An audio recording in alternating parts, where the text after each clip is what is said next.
Hi everyone, welcome back my channel. ఏం చేస్తాను అనుకుంటుండే చెప్పేస్తా, వినేసేయండి, చూపిస్తా, చూసేసేయండి. ఇలాంటివన్నీ నాకే జరుగుతాయో మీకు కూడా జరుగుతాయో చెప్పండి.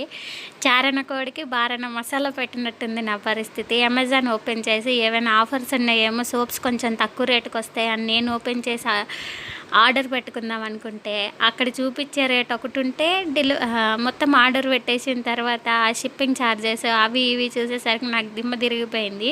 చూడండి, మైసూర్ శాండిల్ సోప్స్ ఆర్డర్ పెడదామని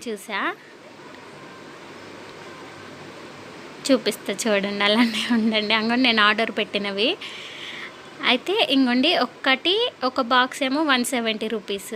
170 రూపీస్ అంటే మనకి 170 + 170 మనకి 340 రూపీస్ అయ్యింది కదా. ఇంకోండి 170 + 170 మనకి ఎంత అవుతుంది? 340 రూపీస్ అవుతుంది కదా. ఆ 340 రూపీస్కి వీడు ఎంత పెట్టాడో చూడండి. 340 రూపీస్ ఏమో నేను కొన్న ఐటమ్ కాస్ట్, షిప్పింగ్ ఛార్జెస్ ఏమో 1400, మొత్తం పైసలేమో 1749 రూపాయలంట.